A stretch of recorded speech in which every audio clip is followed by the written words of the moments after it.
ओम श्री साईं राम। अगला अनुभव अशोक चोपड़ा, नई दिल्ली। मैंने स्वामी के बारे में पहली बार अपनी बहन नीलम हम सब के लिए साईं माँ से सुना। उन्होंने हमें स्वामी के बारे में कई आकर्षक कहानियाँ बताई और उनके चमत्कारों के बारे में भी बताया। फरवरी 2005 में मैं साईं नीलम अपनी बहन के घर जा रहा था।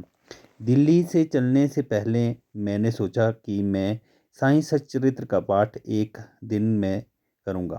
मैंने ट्रेन में लगभग आधी किताब पढ़ ली और साईं नीलम पहुंचकर भी मंदिर में बैठकर पारायण पूरा करना था।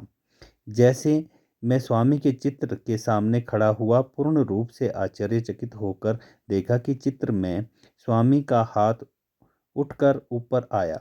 पहले अभिवादन किया और फिर हाथ उठाकर आशीर्वाद दिया। वह मेरे जीवन का सबसे अविस्मरणीय क्षण था। मैं पारायण करने के लिए मंदिर में बैठ गया। पारायण के दौरान मैं कुछ देर ताज़ा होने के लिए बाहर आया। जब मैं वापस मंदिर में गया तो देखा कि मेरी किताब पर एक जपमाला रखी थी। मैंने रात को देर में पारायण पूरा करा।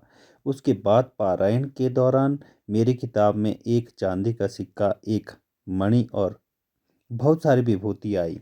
ऐसे कई अनुभव हुए जहां मैंने स्वामी की सर्वज्ञता को महसूस करा।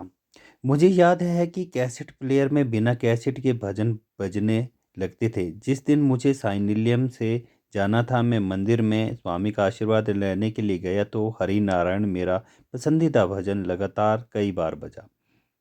इस सब का मेरे मन पर बहुत गहरा प्रभाव पड़ा।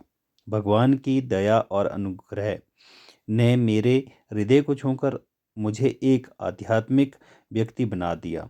केवल हृदय की भाषा ही मेरे जीवन में आने के लिए मेरे भगवान के प्रति मेरा आभार व्यक्त कर सकती है। अगस्त 2008 में एक दिन मेरी भतीजी हेमा का कनाडा से फ़ोन आया।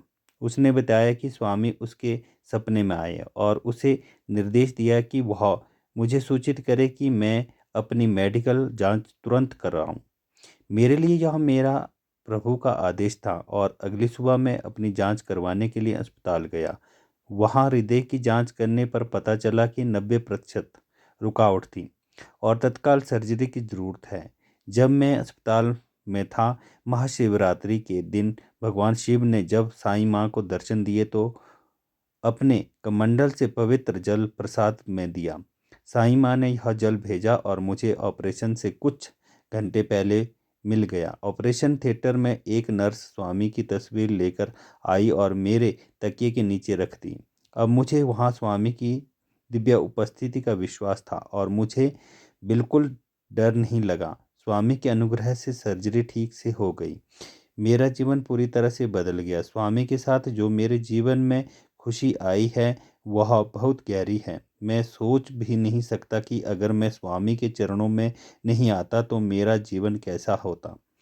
मेरे साथ जो सबसे बड़ा चमत्कार हुआ है वह है मेरा आंतरिक रूपांतरण।